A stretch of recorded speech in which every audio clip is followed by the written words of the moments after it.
One of the biggest days of the year for sports gaming fans just took place, a day where MLB The Show reveals who will be on the cover of the year's installment of the game. MLB The Show has had some pretty obvious player cover choices in the past. For example, when they plucked Aaron Judge on the cover of The Show 18 after he just won Rookie of the Year with the Yankees in 2017. The next year, MLB The Show 19 had Bryce Harper on the cover after he had just signed a big contract with the Phillies. After a couple of really good years, Javier Baez was then given the honors for MLB The Show 20, Fernando Tatis Jr. for The Show 21 after he became a star in 2020, with 2022 probably being the most obvious out of any of the cover choices. Shohei Ohtani. When the first two-way player since Babe Ruth wins the MVP award in 2021, you can bet pretty much anything he was going to represent the game in 2022, which of course he did. So next up we have MLB The Show 23. Now, if Judge didn't already get put on the cover for The Show 18, I think he would have been an easy pick for 2023, considering, he just broke the American League record for home runs while winning the MVP award. But he was out of the equation. So who's next? It pretty much, at least from what I saw, came down to two guys from a lot of fan speculation. Seattle Mariners star 2022 AL Rookie of the Year Julio Rodriguez and Jazz Chisholm of the Miami Marlins. Well, no more need to speculate, as the cover of MLB The Show 23 was just recently revealed, and it's Jazz Chisholm. Now again, from what I saw, it seemed as if the reaction was very split, but it also seemed like two extremes. Either you loved the cover reveal, or you absolutely hated it, no in between. Personally, I loved it, and I love it because I love Jazz Chisholm. As far as many other fans go, that isn't necessarily the position that they have. Okay, so there are a few reasons as to why people hate Jazz Chisholm getting the honors for being on the cover.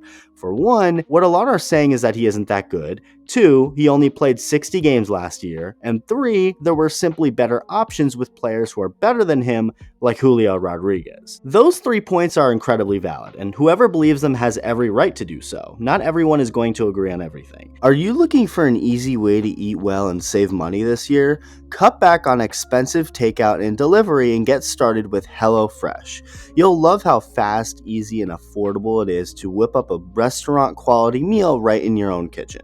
With fast and fresh recipes, HelloFresh's latest line of meals featuring robust flavors and filling portions are ready in less than 15 minutes. Enjoy tasting quality done quick with recipes like falafel power bowls, seared steak and potatoes, or Southwest pork and bean burritos. With HelloFresh, eating well in the new year can be stress-free and delicious. With over 35 weekly recipes, they have the options you're looking for to help you achieve your goals. Choose calorie-smart and carb-smart recipes, or even customize select meals by swapping proteins or sides, upgrading your proteins, or adding protein to a veggie dish. From personal experience, HelloFresh meals are so incredibly easy to prepare while also being delicious. I've always loved HelloFresh. Go to HelloFresh.com and use code iTalk21 for 21 free meals plus free shipping. Once again, to get 21 free meals with HelloFresh plus free shipping, go to HelloFresh.com and use code iTalk21. Now, back to the video. As far as people saying he isn't that good, I mean, yeah, I wouldn't necessarily say he's an elite player, at least not as of yet, and he'd probably tell you the same thing.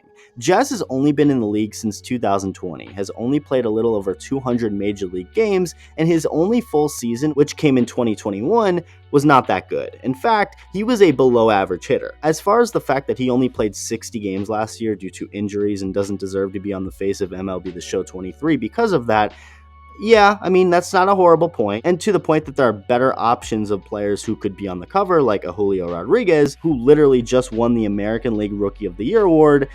Yeah, that's also a good point. But that's where I come in, to at least attempt to combat these claims as to why Jazz shouldn't be on the cover. Make sure to hit that subscribe button if you haven't already. Over 70% of my watch time has been from people who aren't subscribed. So hit that button along with the bell for post notifications. Is Jazz Chisholm an elite player? No, he's not. Not yet. I very much believe he will become an elite player, both offensively and defensively. He has the skills to do it, and despite only playing 60 games in 2022, He showed some really good potential in those 60 games. After hitting poorly in 2020 and the most games he's played in the season so far in 2021, 2022 really showed what Jazz could be. In 2022, Jazz was about 40 points over league average with his OPS+, connected for 14 home runs, stole 12 bases, and became an all-star. Mind you, again, he did all of that in just 60 games worth of a sample size. But forget the numbers for a second. Forget his career OPS, his career WAR, aka wins above replacement, forget all of that. You want to know the real and the main reason why Jazz Chisholm was put on the cover of MLB The Show 23? Because he's fun. It's that simple. If Jazz flat out sucked and didn't show any potential whatsoever through the first 205 Major League games he's appeared in up until this point, he wouldn't be on the cover, obviously. But Jazz not only just showed incredible potential of his talent in 2022, but he's also, like I said, fun. He's marketable, he's got a great personality, is flashy, confident in himself, and that's exactly what baseball not only needs, but needs to be promoting. The idea and talking point that quote-unquote baseball is dying has been going on for years on end now. Newsflash, it's not. Baseball in many ways is as strong and alive as ever. With that said, it's no secret that Major League Baseball isn't as popular with younger audiences as the NBA and NFL are in today's world. Sure, baseball is slower paced compared to a sport like basketball, but a big reason as to why basketball resonates more with the younger generation is because players are able to be flashy. They're allowed to celebrate freely. They're allowed to promote themselves. They're allowed to openly have fun. They're allowed to be themselves. Baseball is notorious for the exact opposite at times. If you flip your bat, if you admire a home run, if you pump your chest, if you dance while rounding the bases, you're ostracized. You're called cocky and someone who should be put in your place. Thankfully, baseball in a lot of ways has moved on from that. I mean, guys like Fernando Tatis Jr. is not afraid to show off. Guys like that are not afraid to be themselves, and I love that. As much as I love players being flashy, I also have no issue with players who have opposite personalities. My ideal Major League Baseball isn't only players who are flashy, but it sure isn't a league with only players who despise being flashy and who are more reserved. You know what I like? I like all of it. I love Ronald Acuna Jr. He has fun playing baseball and doesn't care what people think. You know who I also love? Madison Bumgarner, and he's quite the exact opposite of Acuna. He hates hitters showing off and has had some infamous shouting matches with hitters like Yasiel Puig and Max Muncy over their antics.